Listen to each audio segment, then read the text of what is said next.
Me enseñaste que las mujeres debemos elegir entre sumisa o bruja.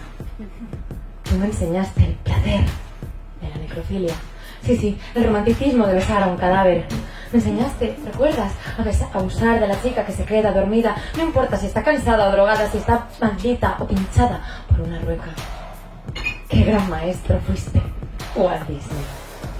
En cambio, a ellos... ¡Ay, cómo los pusiste a ellos! Les enseñaste a ser valientes, a batir dragones, a trepar montañas, a vencer temores y empuñar espadas. Les enseñaste a ser el rey león. Nada, a ser hombres fuertes como Tarzán, listos, musculados, con medallas como Hércules, que llega y que gana.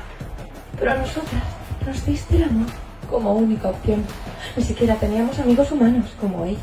Tan solo hablábamos con tacitas y animalitos. Así que, niña, espera sentada. ¿Qué coño? Mejor espera tumbada o dormida o muerta, ¿qué importa? Porque él siempre llega. Tú estate a la espera de que te lleven su alfombra a un mundo ideal. Nos convertiste en madrastras que explotan, esclavas, en brujas que envenenan para ser la más guapa. Oh, niña, abandona tu familia por unas nuevas piernas. ¿Qué nos da si te quedas sin voz? Aliada tú serás, y callada siempre estás. Sujeta bien tu lengua y triunfarás. ¡Bien! Ay, pequeña. Y si por alguna de aquellas quieres triunfar, córtate el pelo como Mulan.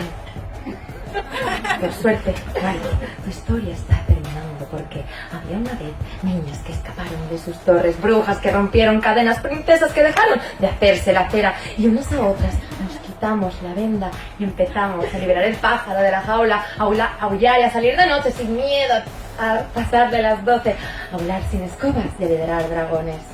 Así que nosotras, las gordas, las flacas, las que no se depilan, las solteronas, las de las tetas caídas, las que no saben cocinar, las que calzan bambas y no zapatos de cristal, nosotras, las del rímel corrido, las que no se peilan, las que tienen novia, las que no quieren hijos, las promiscuas, las mal polladas, las viejas arrugadas, todas nosotras aquí tenemos un lugar donde viviremos felices y comeremos lo que nos salga de los ovarios, querido. Yeah.